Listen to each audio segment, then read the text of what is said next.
네, 오늘 본문 말씀 보겠습니다. 오늘 말씀은 시편 81편 말씀입니다.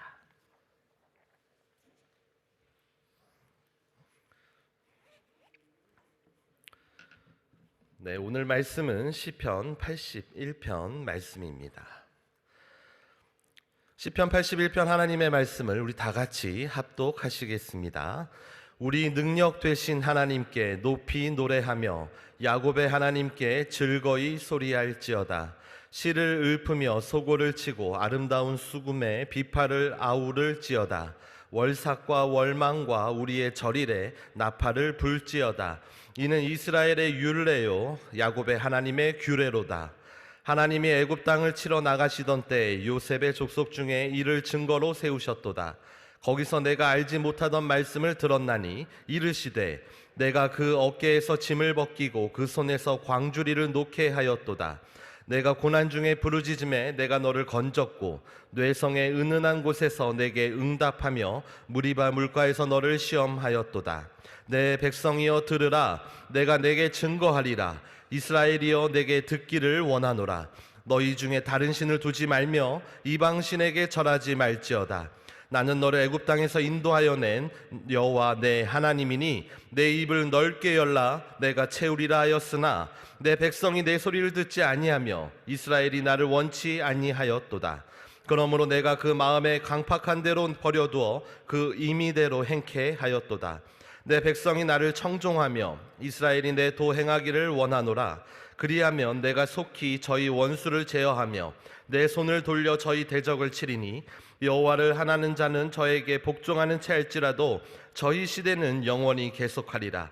내가 또 미래 아름다운 것으로 저희에게 먹이며 반석에서 나오는 꿀로 너를 만족해 하리라 하셨도다. 아멘.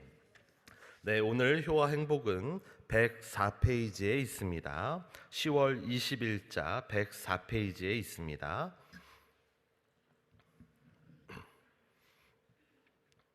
삶이 축제가 되는 비결. 네, 요절 말씀 13절 14절 말씀 우리 함께 합독하시겠습니다. 내 백성이 나를 청종하며 이스라엘이 내 도 행하기를 원하노라. 그리하면 내가 속히 저희 원수를 제어하며 내 손을 돌려 저희 대적을 치리니. 아멘. 시인은 민족의 절기를 맞아서 이스라엘 백성에게 소리를 높이고 악기를 연주하여 하나님을 찬양하라고 말한다. 하나님은 과거 애굽의 압제로 고통받는 이스라엘 백성의 부르짖음을 들으시고 진흙과 벽돌을 나르던 그들의 무거운 바구니를 내려놓게 하셨다. 시인과 백성은 바로 이러한 출애굽 사건을 기념하여 축제를 연다. 하나님의 구원에 대해 성도들은 축제로 반응해야 하는 것이다. 여기서 시인은 백성으로 하여금 열조와 같은 동일한 하나님의 구원의 은혜와 복을 계속 경험할 수 있는 비결을 말한다. 다시 말해 삶이 축제가 되는 비결을 알려준다. 시인은 그 비결이 하나님의 말씀을 청종하고 하나님의 도를 행하는 것이라고 강조한다. 하나님은 내 백성이여 들으라.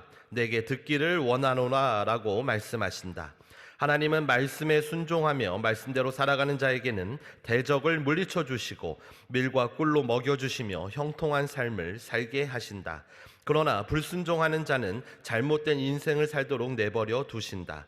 자기 마음대로 사는 것은 불행이요 징벌이다. 혹시 삶 속에서 하나님의 임재와 능력을 경험하지 못하고 교회에 와서는 기쁨과 감사가 없는 형식적인 예배만을 드리지는 않는가? 이는 삶 속에서 하나님의 음성에 귀 기울이지 않으므로 신앙의 체험 없이 살아가고 있다는 방증이다. 이스라엘 백성처럼 하나님의 구원의 말씀을 들어야 한다. 이스라엘은 출애굽 사건이라는 하나님의 역사를 듣고 또 들었다.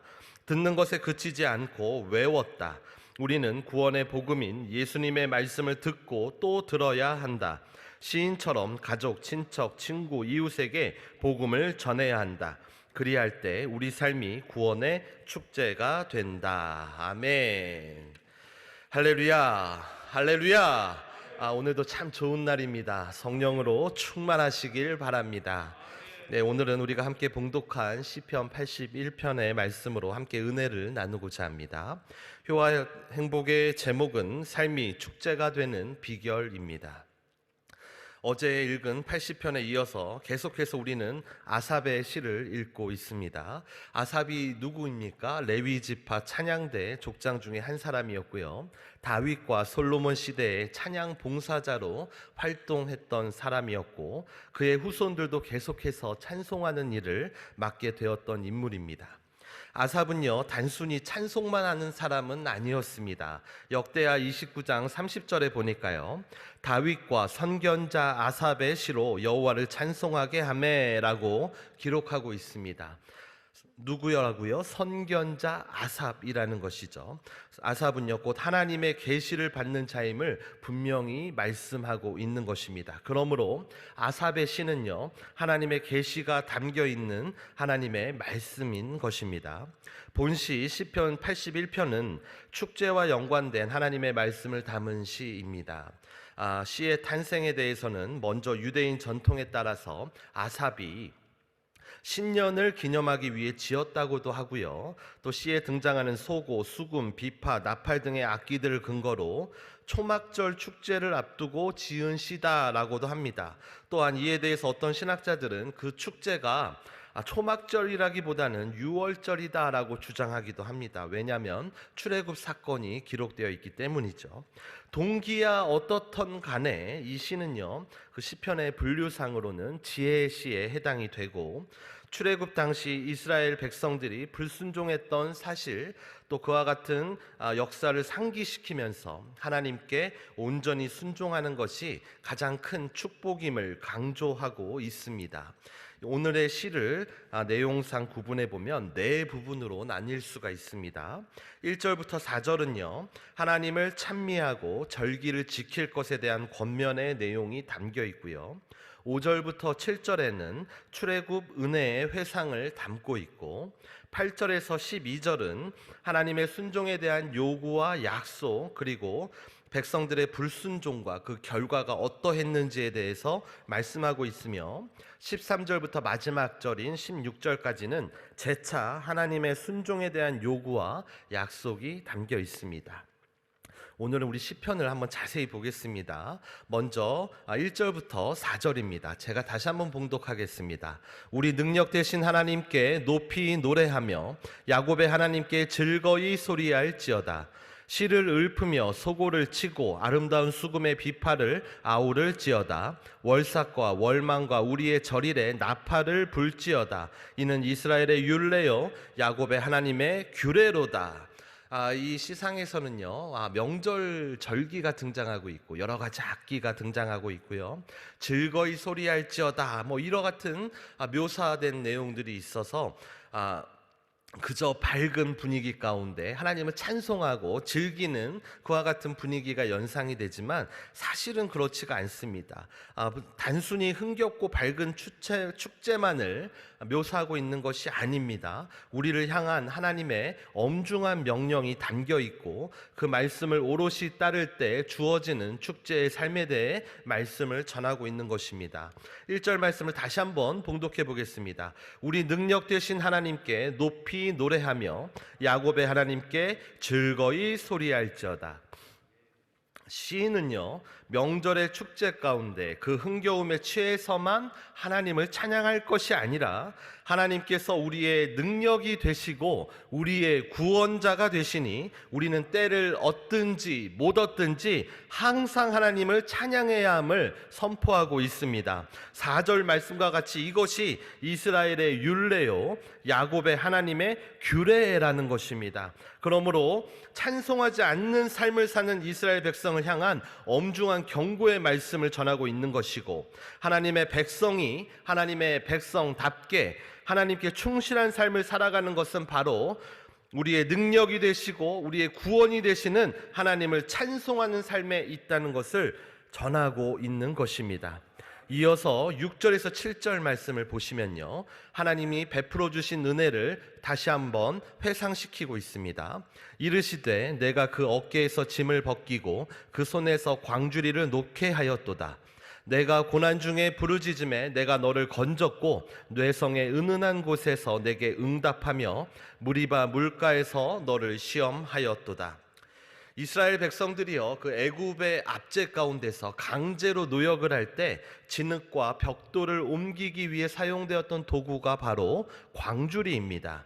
6절에서 광주리를 놓게 하였도다 라는 표현은요, 종되었던 땅 애굽에서 해방시키심을, 곧 구원하심을 상기시키며 하나님은 우리의 구원자이심을 기억하라고 다시 한번 당부하고 계신다라는 것이죠. 7절에 뇌성의 은은한 곳은 어디를 의미합니까? 시내산을 의미하는 것입니다. 시내산에서 하나님께서는요, 모세에게 응답하셨고요, 약속하셨고요, 또 계명을 주셨습니다. 이스라엘 백성들을 하나님의 백성들로 삼으신 자리이고, 그 백성답게 살아가는 길을 가르치시고 의의 길로 인도하셨음을 다시 한번 기억하라는 것이 바로 뇌성의 은은한 곳에서 내게 응답하며 라는 표현에 담겨 있다는 것이죠. 또한 무리바불은 어디입니까? 광야에서 하나님께서 물을 통해 시험하신 곳입니다.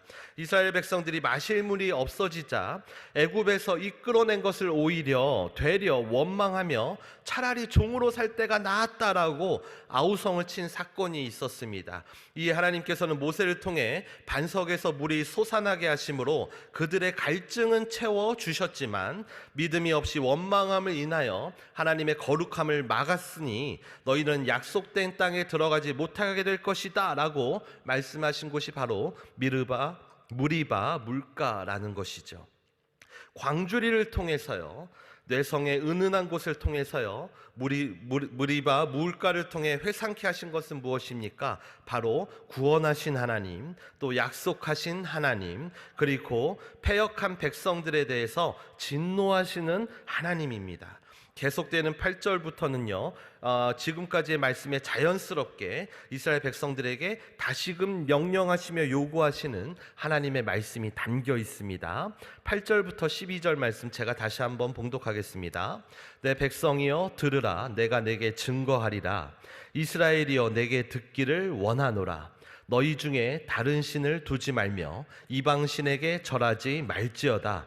나는 너를 애굽 땅에서 인도하여 낸 여호와 내 하나님이니 내 입을 넓게 열라 내가 채우리라 하였으나 내 백성이 내 소리를 듣지 아니하며 이스라엘이 나를 원치 아니하였도다. 그러므로 내가 내 그 마음에 강팍한 대로 버려두어 그 임의대로 행케 하였도다. 아멘. 하나님께서 무엇을 요구하고 계십니까? 9절이죠. 너희 중에 다른 신을 두지 말라. 저는요, 설교 중에 여러 번 우상의 위험에 대해서 말씀드린 바가 있습니다.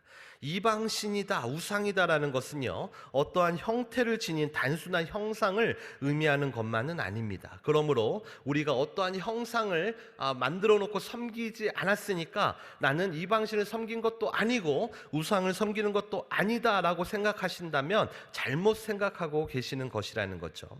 하나님과 관계없이 우리의 탐욕과 정욕이 빚어낸, 우리가 우리의 유익을 위해서 만들어낸 나의 궁극적인 관심과 의지의 대상이 되는 것, 그것이 바로 우상인 것입니다. 형상이 중요한 것이 아니라는 것이죠. 하나님께서는요, 10계명 중에 첫 번째 계명을 다시 한번 재차 말씀하시면서 나를 우상과 겸하여 섬기지 말고 오직 나 여호와 하나님만을 섬기라고 강력하게 명령하고 계시는 것입니다. 혹시 우리가 하나님을 믿는 신앙이 배타성만을 강조하는 극단적인 어떠한 강성을 가진 외골수 종교라고 생각하십니까? 그렇지가 않습니다. 오직 하나님 한 분만을 사랑하라는 말씀은요, 우리를 향하신 하나님의 뜨거운 사랑이 담겨 있는 것입니다. 엘카나라고 하죠. 질투하시는 하나님, 질투하실 정도로 열정적으로 우리를 사랑하신 하나님께서 우리와 더불어서 서로를 영화롭게 하는 그런 친밀한 관계, 곧 하나님의 형상을 쫓아 우리를 지으신 하나님께서 종되었던 땅 애굽에서 우리를 향한 아무런 요구도 없이 그저 하나님의 의지대로 구원하셔서 자기 백성으로 삼으신 그 하나님께서 마땅히 주어진 권리대로 그 권리를 찾고자 하시는 것이 바로 첫 번째 계명인 것입니다. 우리는 우리를 지으시고 구원하시고 뜨겁게 사랑하신 하나님 한 분만을 섬겨야만 합니다. 마음과 정성과 뜻과 온 힘을 다해서 한 분만을 섬기는 것이 마땅하고, 이를 요구하시는 것은요, 하나님이 행하시고 가지신 당연한 권리라는 것입니다. 계속해서 10절과 11절 말씀을 보시겠습니다. 나는 너를 애굽 땅에서 인도하여 낸, 그리고 내 입을 크게 열라 내가 채우리라.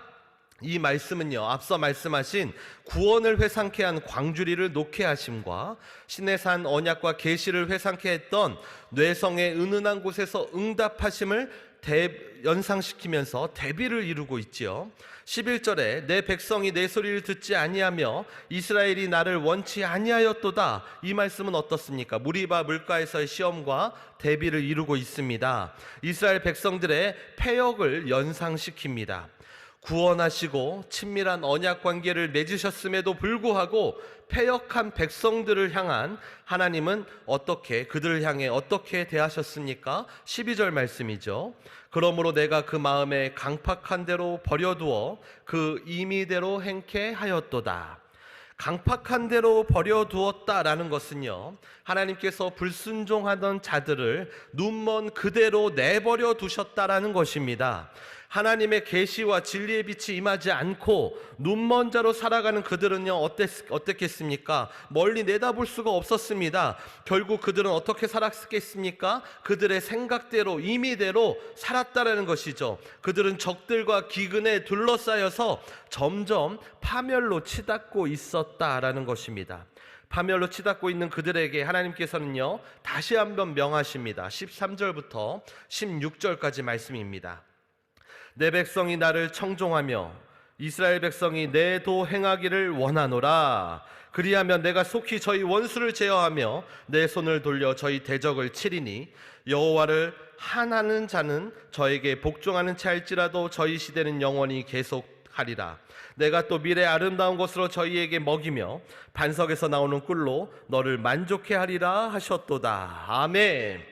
사랑하는 성도 여러분, 하나님을 찬송하는 삶을 살아가시길 바랍니다. 광주리를 놓게 하심, 곧 구원을 기억하시기 바랍니다. 뇌성이 은은한 곳에서 응답하심, 곧 하나님의 약속을 기억하시기 바랍니다. 무리바 물가에서 시험하심, 곧 패역한 이스라엘의 패망을 기억하시기 바랍니다. 구원과 천국 백성의 약속, 그 은혜를 기억하신다면 우리가 어찌 찬송하지 않는 삶을 살 수 있겠습니까? 어찌 하나님의 말씀을 청종하지 않을 수 있고 어찌 하나님의 의의 그 도를 행하지 않을 수 있겠습니까? 이같이 오직 여호와 하나님 한 분만을 마음과 정성과 뜻과 온 힘을 다해 섬기는 자들에게 하나님은 미래의 아름다운 것으로 먹이십니다. 반석에서 나오는 꿀로 만족해 하십니다. 오늘 효와 행복의 제목과 같이 우리의 삶이 진정한 축제의 삶이 되게 하십니다. 무엇을 먹을까, 무엇을 마실까, 무엇을 입을까 하는 것은 이방인들이 구하는 것입니다.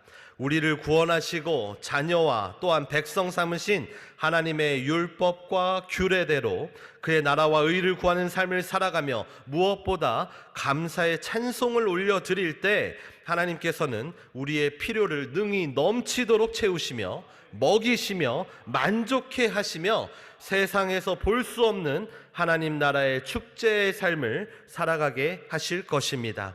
추수감사주일이 곧 다가오고 있습니다. 추수감사주일의 의미에 대해서 여러분에게 간략히 말씀드리고자 합니다. 이스라엘 백성들은 비슷한 절기가 있었습니다. 수장절이라고 하죠. 추수한 것, 수확해서 저장하는 날이다 해서 수장절입니다. 또한 이날은 초막절이라고 불리기도 했습니다. 장막절로 불리기도 했습니다.